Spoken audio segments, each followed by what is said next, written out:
The functional group C double bonded to oxygen is found in ketones. This C double bond O is known as a carbonyl or carbonyl group and is usually sandwiched between two carbon groups.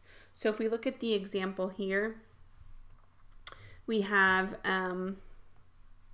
this 3-carbon chain, and the carbon in the middle has this ketone structure, this carbonyl C double bond O.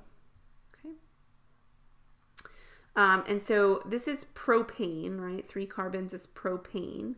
But to name the ketone, we drop the E and we add O-N-E. So propanone. Propanone. This is also acetone or nail polish remover. Let's look at a couple examples in real life. So estrogen has 2 hydroxyl groups in it. We can see this is the difference in structure between estrogen and testosterone. So estrogen has 2 hydroxyl groups in it, whereas testosterone, one of the hydroxyl groups is replaced by a ketone. The property and function of the molecule changes due to that simple change of C double bond O replacement in testosterone versus estrogen. Aldehydes are very similar to ketones, where the functional group is carbon, double bonded to oxygen, but that same carbon also single bonded to hydrogen. So aldehydes are terminal carbons. It has the double bonded oxygen on a terminal carbon. Okay. To name an aldehyde, you drop the E of the parent alkane and add NAL. So for a 1-carbon aldehyde, so if I replaced this R here with an H, this would be methane usually, right? But methane becomes methanal. The common name of methanal is formaldehyde.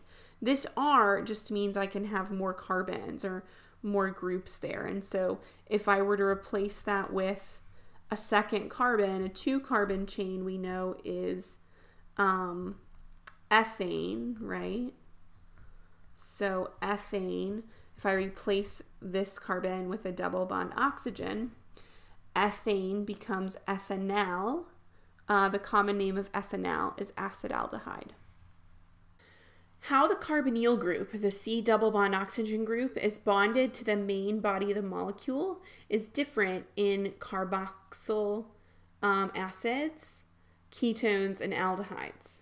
Okay, so in a ketone, the C double bond O is between 2 other carbon atoms, 2 what we call alkyl groups in the molecule.